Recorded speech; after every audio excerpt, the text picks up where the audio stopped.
Hello everyone, welcome और welcome back to उन्नत classes. आज की इस वीडियो में हम हिस्ट्री के जो क्वेश्चन हम पिछले वीडियोस में कर रहे थे उनको कंटिन्यू करेंगे।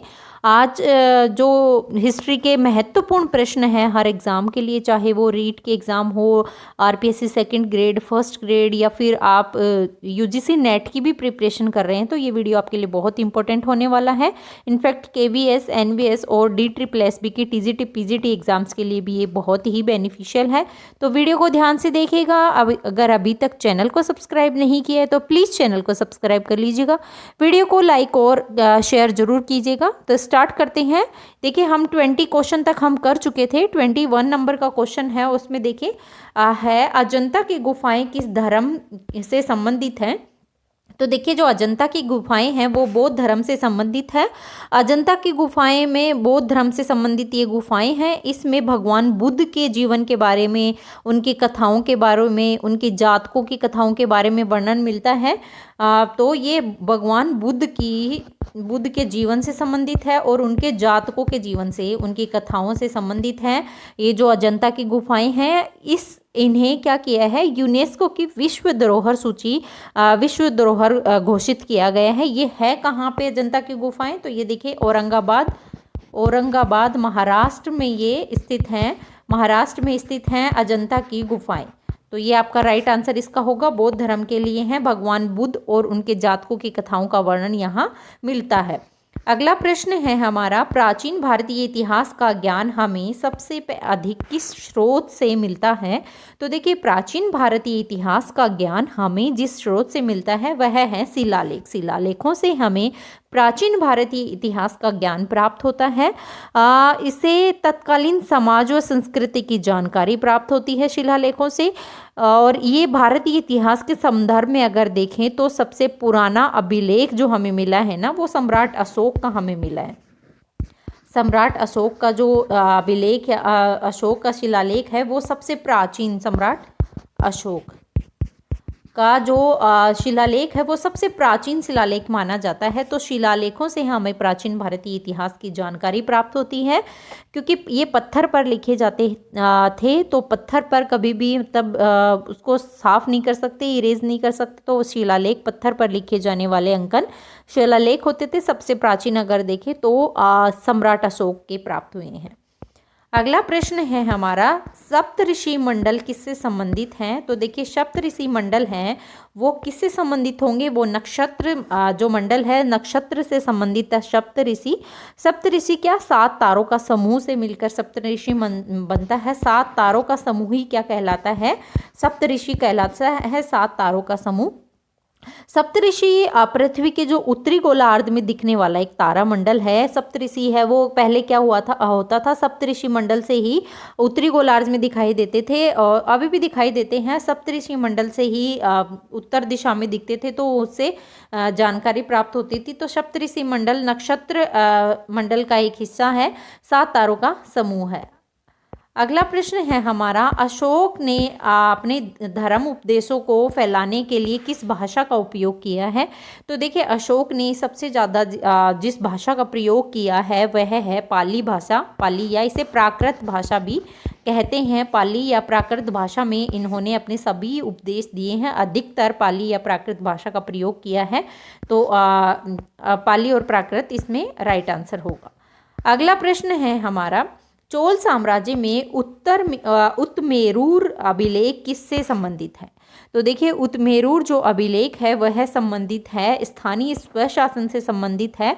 उतमेरूर अभिलेख जो कि चोल साम्राज्य से संबंधित है, इसमें पंचायती राज या फिर स्थानीय स्वशासन की जानकारी प्राप्त होती है। पंचायती राज या स्थानीय स्वशासन की जानकारी। यह शिलालेख चोल राजा प्रतंग प्रथम ने बनवाया था। तो जो उतमेरू अभिलेख है ये किसने बनवाया था? चोल राजा प्रतंग प्रथम ने बनवाया था ये अभिलेख।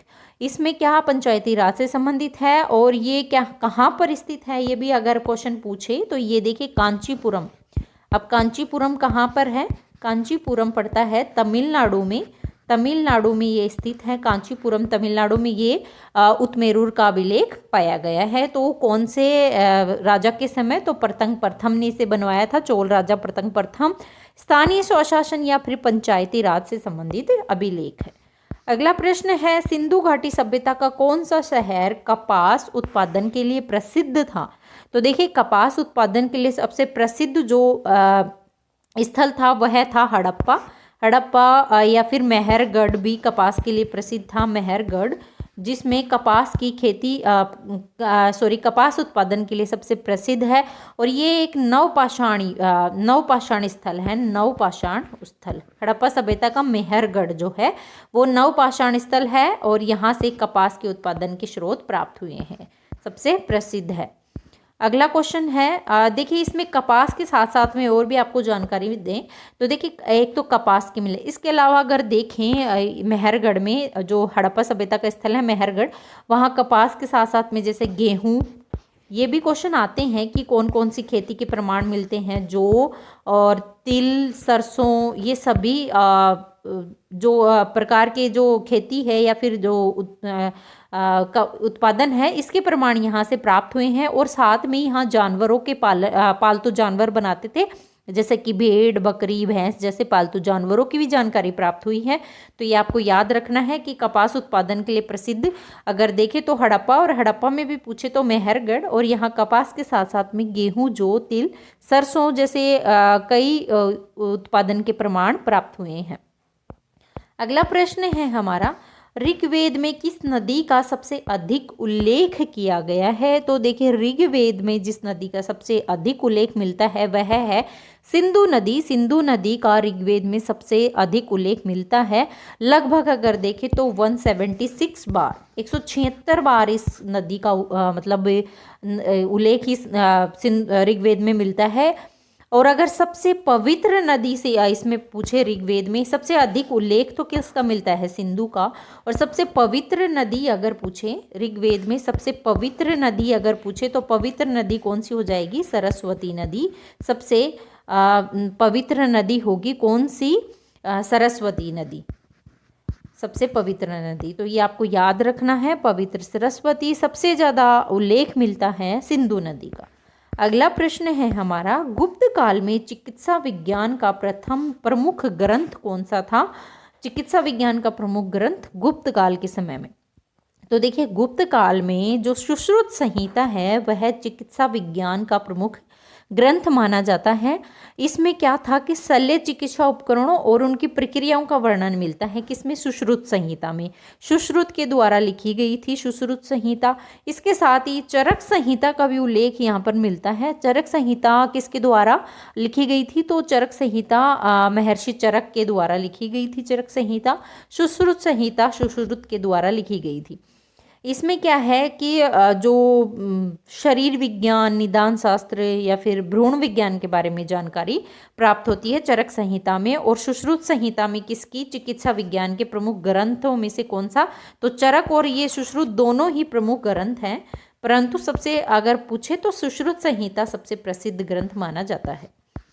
अगला प्रश्न है हमारा, प्राचीन भारत में सभा और समिति किससे संबंधित थी? तो देखिए, प्राचीन भारत में जो सभा और समिति हैं वो वैदिक काल की राजनीतिक संस्थाएं मानी जाती हैं। वैदिक काल में राजनीतिक संस्थाएं थी सभा और समिति। सभा एक ग्राम संस्था थी, तो सभा एक ग्राम संस्था, और समिति क्या थी? एक नगरीय संस्था थी। केंद्रीय संस्था या नगरीय संस्था कुछ भी आप उसे कहें, परंतु केंद्रीय संस्था के रूप में जानी जाती थी। इसमें क्या होता था, राजा है ना, वो समिति की बैठकों में भाग लेता था। समिति की बैठकों में भाग कौन लेता था? राजा समिति की बैठकों में भाग लेता था। और जो सभा है वो अन्य लोगों के लिए होती थी। समिति में राज्य की समस्याओं पर वाद विवाद होता था। राजा ही समिति की बैठकों में भाग लेता था। अगर हम ऐसे देखें सभा और समिति क्या थी, तो अथर्ववेद में क्या था? अथर्ववेद में सभा और समिति को क्या बताया गया है? प्रजापति की दो संतान, प्रजापति की पुत्रियों के रूप में माना गया है। किसको? सभा और समिति को। प्रजापति की दो पुत्रियां कहा है अथर्ववेद में। ये दोनों ही संस्थाएं राजा की निरंकुशता और उसकी प्रभावशालिता पर नियंत्रण रखती थी, सभा व समिति संस्थाएं। तो वैदिक काल की राजनीतिक संस्थाएं सभा व समिति। और प्रजापति की दो पुत्रियां किस वेद में कहा, तो अथर्ववेद में प्रजापति की दो पुत्रियों के रूप में इसे कहा गया है। अगला प्रश्न है त्रिपिटक ग्रंथ किस धर्म से संबंधित है। तो देखिए त्रिपिटक ग्रंथ है वो बौद्ध धर्म से संबंधित है। बौद्ध धर्म का पवित्र ग्रंथ है कौन सा, त्रिपिटक। इसमें ये बहुत ही पवित्र और प्राचीनतम ग्रंथ है त्रिपिटक। इसमें क्या है कि त्रिपिटक में भगवान बुद्ध के उपदेश, भिक्षु भिक्षुणियों के जो उपदेश या फिर उनकी टिप्पणियाँ इसमें शामिल की गई हैं। इसे लिखा कौन सी भाषा में गया है, तो इसे प्राकृत या पाली भाषा में इसे लिखा गया है। प्राकृत या पाली भाषा में इसे लिखा गया है। इसमें भगवान बुद्ध और उनके जो भिक्षु और भिक्षुणियाँ होती थी ना, उनके उपदेश, भगवान बुद्ध के उपदेश और भिक्षु भिक्षुणियों के टिप्पणियाँ या फिर उनके नियम या फिर जो वाणी थी वो इसमें लिखी गई हैं। अगर त्रिपिटक को देखें तो 3 भागों में त्रिपिटक को बांटा गया है। कौन कौन से थे इसमें, ये बहुत ही इंपॉर्टेंट क्वेश्चन है। त्रिपिटक में कौन कौन से पिटक यानी 3 भाग कौन कौन से हैं, तो देखिए पहला है विनय पिटक, फिर दूसरा है सुत्त पिटक और तीसरा है अभिधम पिटक। तो ये तीनों ही आपको याद रखने हैं। अभिधम पिटक 3 पिटक हैं किसमें, त्रिपिटक में। तो बौद्ध धर्म का एक प्रमुख और प्राचीनतम ग्रंथ है। अगला क्वेश्चन है हमारा हड़प्पा सभ्यता का सबसे बड़ा स्थल कौन सा है। तो देखिए हड़प्पा सभ्यता का सबसे बड़ा स्थल जो है वह है राखीगढ़ी स्थल। हड़प्पा सभ्यता का सबसे बड़ा स्थल है। यह कहाँ पर, तो ये हरियाणा हिसार जिले में स्थित है। हिसार जिले में स्थित है कौन सा, राखीगढ़ी। यहाँ पर क्या हुआ कि जो सिंधु घाटी सभ्यता की कलाकृतियों को प्रदर्शित करने के लिए है ना, दुनिया का सबसे बड़ा संग्रहालय बनाया जा रहा है यहाँ पर, कहाँ, राखीगढ़ी में। तो ये आपको याद रखना है कि दुनिया का सबसे बड़ा संग्रहालय जो कि सिंधु घाटी सभ्यता की कलाकृतियों को प्रदर्शित करने के लिए बनाया जा रहा है वह राखीगढ़ी में बनाया जा रहा है। राखीगढ़ी कहाँ है, हिसार हरियाणा में ये स्थित है। अगला प्रश्न है प्राचीन भारतीय समाज में अश्वमेध यज्ञ का उद्देश्य क्या था। तो देखिए अश्वमेध यज्ञ का उद्देश्य था वो था क्षेत्रीय विस्तार। अश्वमेध यज्ञ का प्रमुख उद्देश्य ये था। अश्वमेध यज्ञ केवल एक शक्तिशाली राजा के द्वारा ही आयोजित होता था। इसका उद्देश्य अगर देखें तो शक्ति प्राप्त करना, गौरव प्राप्त करना इसका प्रमुख उद्देश्य होता था। तो क्षेत्रीय विस्तार करना भी अश्वमेध यज्ञ का एक उद्देश्य होता था। इसमें एक घोड़ा होता था जिसे छोड़ दिया जाता था। तो ये अश्वमेध यज्ञ प्राचीन समय में किया जाता था परंतु अभी नहीं होता है। अगला प्रश्न है गुप्त साम्राज्य के दौरान किस वैज्ञानिक ने पाई मान ज्ञात किया था। तो देखिए पाई मान ज्ञात करने वाले कौन थे, तो पाई मान ज्ञात करने वाले थे आर्यभट्ट ने। पाई मान जो गुप्त काल के समय में गुप्त साम्राज्य के प्रमुख जो हैं गणितज्ञ थे और खगोल शास्त्री थे। तो आर्यभट्ट ने पाई का मान हमें बताया था, सटीक गणना की थी इसकी। इसके साथ में आर्यभट्ट ने शून्य और दशमलव प्रणाली का भी प्रतिपादन किया था, दशमलव का भी। तो ये भी आर्यभट्ट के ही प्रमुख अगर देखें तो आर्यभट्ट ने शून्य और दशमलव प्रणाली की अवधारणा भी पेश की थी। इसके साथ में इन्होंने क्या किया था कि त्रिभुजों और वृत्तों के क्षेत्रफल की गणना करने का भी सूत्र हमें बताया था। साथ ही आर्यभट्ट ने पृथ्वी की परिधि की सटीक अनुमान लगाया था कि पृथ्वी की परिधि का क्या सटीक अनुमान है, ये भी आर्यभट्ट ने ही बताया था। तो ये आर्यभट्ट का बहुत बड़ा योगदान है। तो ये आपको याद रखना है, पाई का मान आर्यभट्ट ने दिया, साथ ही में दशमलव प्रणाली और शून्य प्रणाली की अवधारणा भी आर्यभट्ट ने दी। पृथ्वी की परिधि का सटीक अनुमान आर्यभट्ट के द्वारा दिया गया। उसके साथ ही त्रिभुजों और वृत्तों के क्षेत्रफल की गणना करने का सूत्र भी आर्यभट्ट के द्वारा ही दिया गया। तो ये आर्यभट्ट। अगला प्रश्न है पंचतंत्र ग्रंथ की रचना किसने की थी। तो पंचतंत्र ग्रंथ की जो रचना की वो विष्णु शर्मा के द्वारा की गई थी, लगभग 300 ईसा पूर्व विष्णु शर्मा के द्वारा पंचतंत्र ग्रंथ की रचना की गई, विष्णु शर्मा के द्वारा। अगला प्रश्न है किस प्राचीन सभ्यता में सांड की मूर्ति धार्मिक प्रतीक मानी जाती थी। तो देखिए सिंधु घाटी सभ्यता में जो सांड या बैल की मूर्ति है वो धार्मिक प्रतीक मानी जाती थी, क्योंकि जो बैल या सांड होता है वो उर्वरकता और शक्ति का प्रतीक माना जाता है। तो इसे धार्मिक प्रतीक के रूप में माना जाता था। तो ये थे हमारे आज के महत्वपूर्ण प्रश्न। आई होप आपको वीडियो पसंद आया होगा। तो ऐसे ही अपने एग्ज़ाम की तैयारी करते रहिएगा और चैनल के साथ जुड़े रहिएगा। अगर आपने अभी तक चैनल को सब्सक्राइब नहीं किया है तो प्लीज़ चैनल को सब्सक्राइब कर लीजिएगा, बेल आइकन को भी प्रेस कर लीजिएगा, जिससे सबसे पहले नोटिफिकेशन आपको मिल सके, और वीडियो को लाइक और शेयर भी कीजिएगा। तो फिर मिलते हैं हम नेक्स्ट वीडियो में। जय हिंद, जय भारत।